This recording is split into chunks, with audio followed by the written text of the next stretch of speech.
Dear friends, hello everyone. Today we're going to talk about what zones there are on a chart.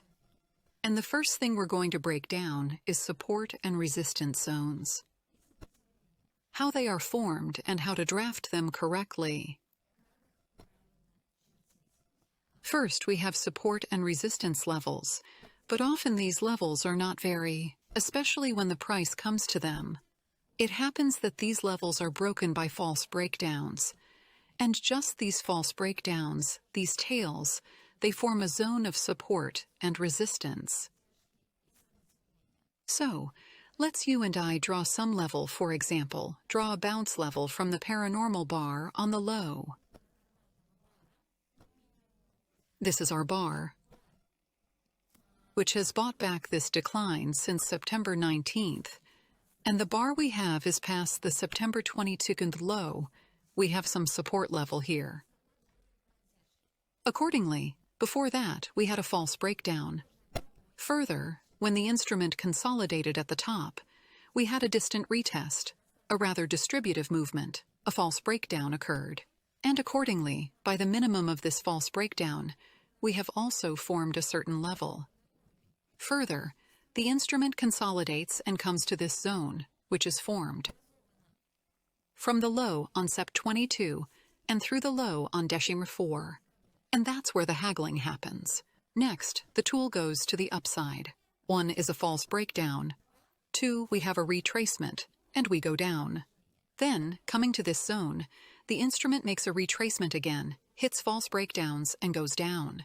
That is, a zone has been formed here, which is also confirmed by false breakdowns on the left side.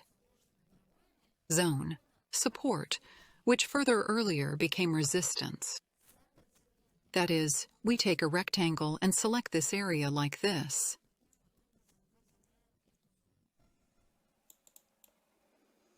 That is, you and I realize that when the instrument approaches this zone again, it is strong enough, we will probably bounce.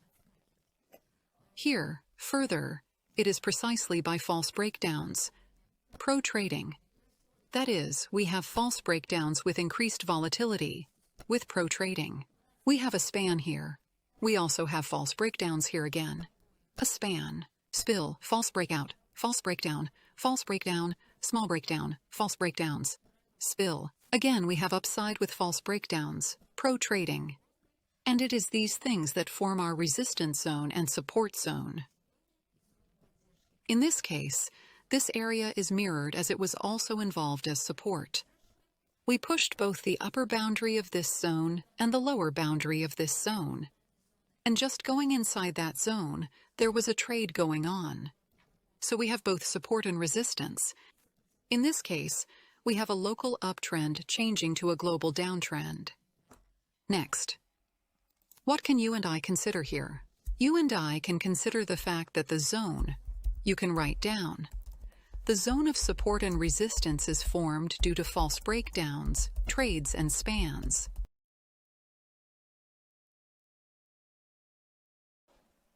Okay, this is our support and resistance zone. Next, what other zones do we have? We have a contamination zone.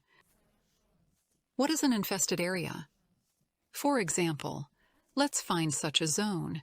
Usually in this zone, the volatility is very high. Remove everything from the chart. And let's say that now I will find that the volatility is well increased, so that it will be more clear to you, so to speak. Here, for example, there's quite a bit of increased voluntariness right here. What is an infested area? The contagion zone is when an instrument, say, falls sharply or rises sharply, and volatility rises very strongly on the instrument. Increased volatility is when the instrument passes more than 1 APR per day and shows rather big bars, strong long tails, and accordingly, we realize that to get involved in such, we have 2 boundaries to this accumulation. Every accumulation has 2 boundaries, the upper boundary, which is resistance, and the lower boundary, which is support. Further, this zone will be a zone of contamination for the instrument when the instrument starts to break through this zone, i.e., to go out of it.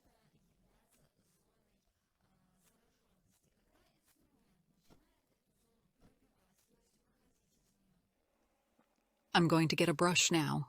So we break through that zone, and then we retest that zone, for example, and bounce off of it. Basically, there is a rebound from the infested area.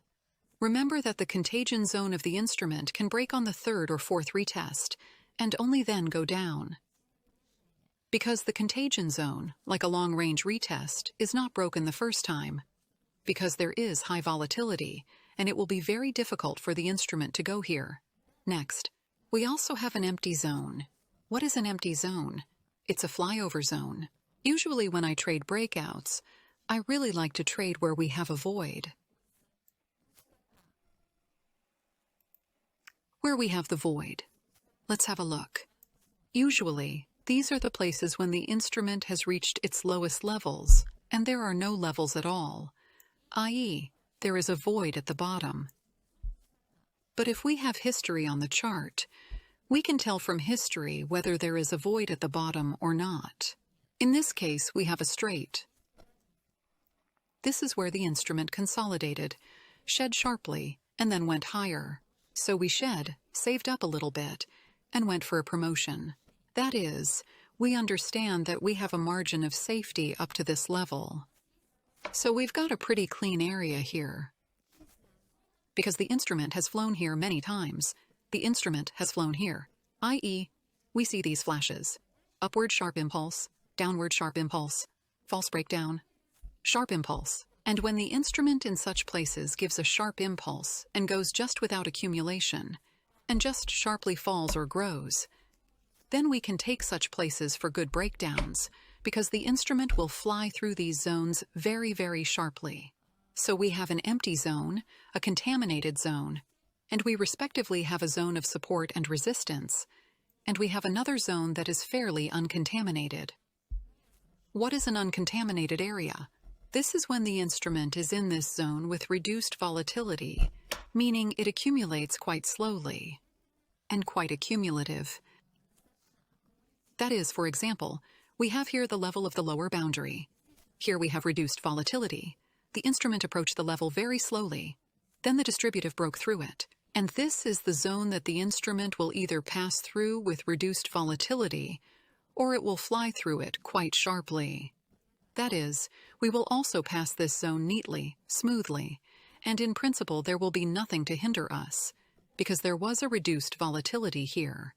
So, note to yourself that we have an empty zone, an infected zone, a non-infected zone, and a support and resistance zone that are formed by false breakdowns, retracements, and spans. I wish everyone good luck, good mood, learn trading. Earn it, everybody. Bye-bye.